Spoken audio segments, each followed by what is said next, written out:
Edouard mva mu Isare muri zone Benga, hama iyi microfinance ndayimazemo imyaka 2. Iyi microfinance twayituye ko twumvise ko yakira abantu kandi ikanatanga n'ingurane kandi ku nyungu itavunye.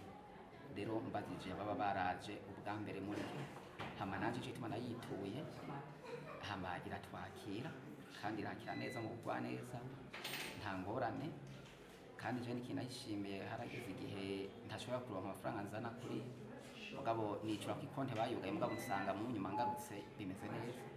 Nico ni kimwe mu byo nashimye.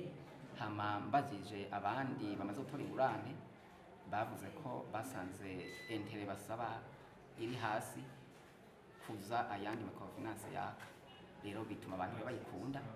Ni mu bwo nanje nayikunze, rero kumbe nashikwiye ikindi gihe nkavyumvira nzosaba nanje credit kugira ngo nze gukora imigambi izoba nateguye. Nitwandereye Imana Vidas sanzwe mba mu Karamu Kigwati, mugabo sanzwe n'umurimyi w'umuceri, igiterwa c'umuceri, kandi abasanzwe n'umunywanyi bakora Irake twakira neza ko twe twayibayemo kuva mu 2015 mpaka tumaze imyaka 8. Irake rero yagiye itera imbere mbere yakuze, hageze twakira neza cyane. Urabona ko n'ubu batwakiriye